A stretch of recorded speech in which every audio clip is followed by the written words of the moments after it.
qual que é o conceito de África? Por que a gente estuda a África? Vamos de novo à pergunta.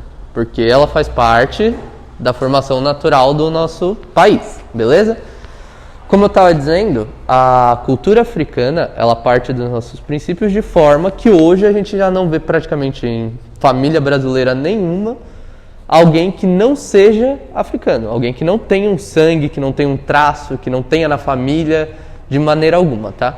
Por que a gente estuda isso no terceiro ano? Porque é uma cultura fundamental. Conhecer as suas raízes, conhecer as suas matrizes, conhecer o que te forma, faz parte da vida. E nessa questão histórica brasileira, que não tem nada escrito na lousa, mas deveria ter, enfim, nessa questão histórica brasileira, onde foi um dos elementos principais para a formação, é muito importante a gente saber o que tem lá. Por quê? Pelos nossos traços físicos? Talvez, mas também pelos nossos traços culturais. Quais seriam esses traços culturais que a gente pode ver que foram trazidos da África? O que a gente pode dizer que hoje reflete no Brasil da atualidade, que é um traço africano, que vem de lá? Religião? Como assim?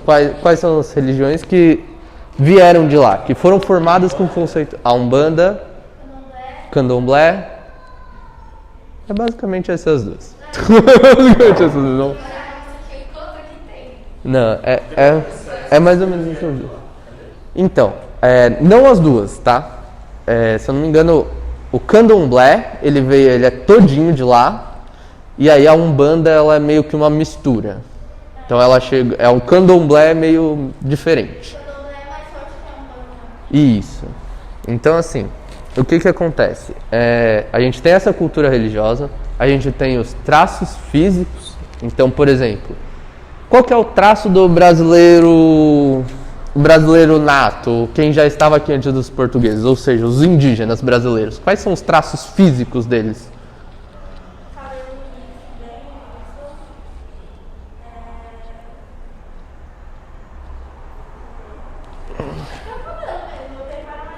Isso.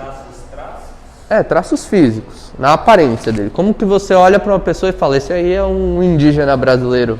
Não. Tem até nas reportagens.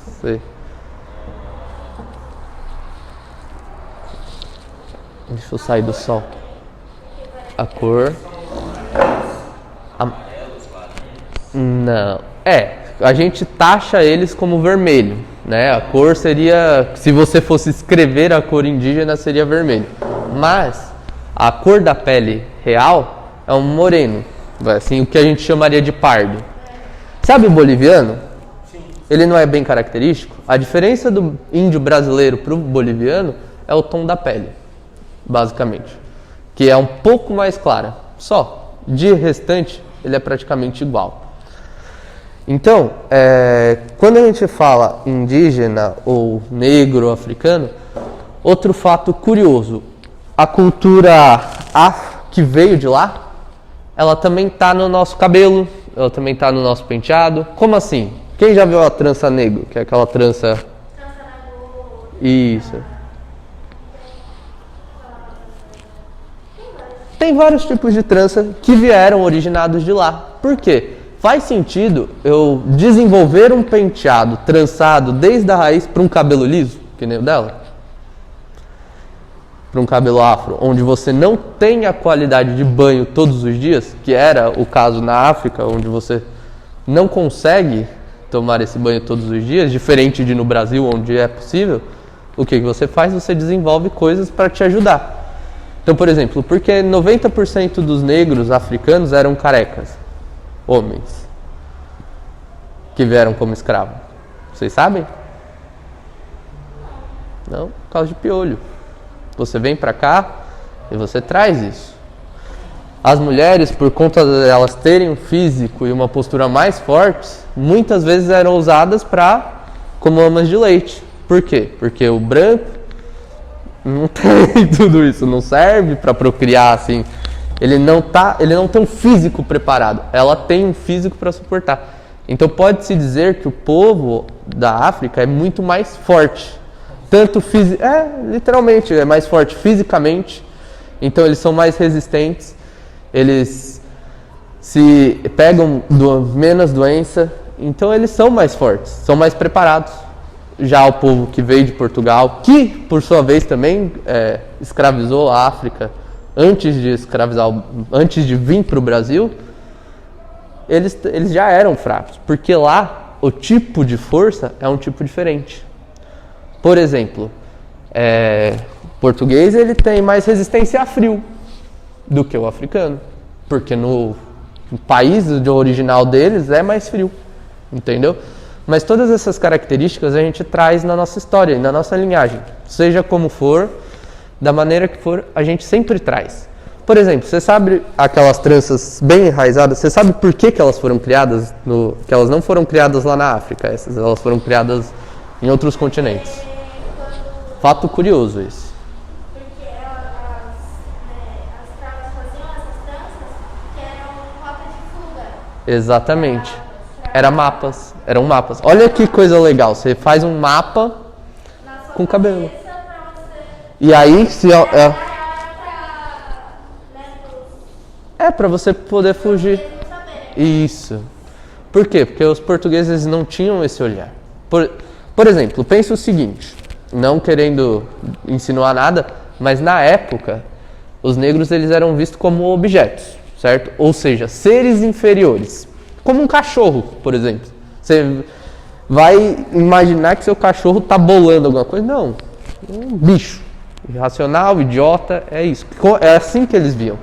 Só que eles não eram. Eles eram pessoas. Até se desenvolver isso e ter uma visão de caramba, são pessoas, precisamos, né?